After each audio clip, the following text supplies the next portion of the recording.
Lift 'em or leave 'em. But you can't help but love them.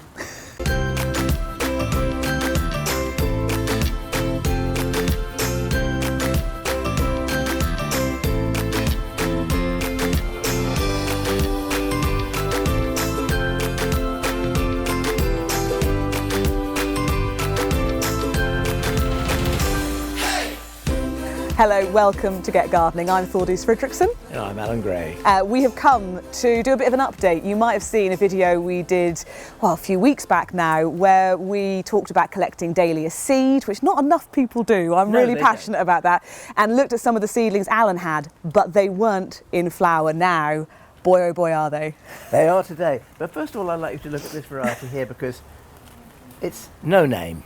No name. It's no name. Anonymous. It came to me from a friend who really didn't like it. Now, how can you not like that? Well, she'd given it to me. Well, I'm going to be giving it away to everybody next year, so you'll be in luck. But my dahlias that I grew from seed start here. And here we have, these are all the sons or daughters of a variety called Magenta Star, which we saw growing in the garden. And you can see they're all slightly different. This has dark foliage, which is nice because it's glamorous. And it has single, not really remarkable flowers. Well, I don't know. I quite like this little sort of yellowy touch at the centre and these lovely dark pink petals. I'd say you're onto a winner there. Well, I think you see better as you go along. Because there's this one here which has green foliage and it has the habit of having these little curly petal stamens around the middle of it. Again, these are single varieties, and single varieties are good for pollinators. Indeed they are. You see, a bee couldn't really get into the middle of this double flower here, but with those single ones they can get in there and they can get at the nectar. So that is a real favourite of mine at the moment. It's not my best favourite, I don't think. That's a real rhubarb and custard, that one. Yeah, well done. That's a good name for it, rhubarb and custard.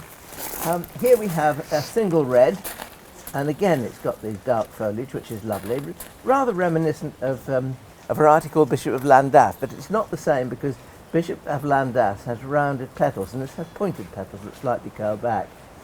And if we come around to the right way around here, excuse my back, because this is one of my two favourites. This one is a dark blood red. Oh. And doesn't it have a richness back? It's like velvet. It is so opulent. And again with dark foliage. But another one with green foliage is up there with this dark red one, and it is this one, which is just to die for, that lovely rich magenta purple, but shading down to a white centre. And again you get the odd curly petal in the middle of it. And I just think that this is performed beautifully. It holds itself beautifully. It's got long stems. It's going to be good for cutting. I just love it.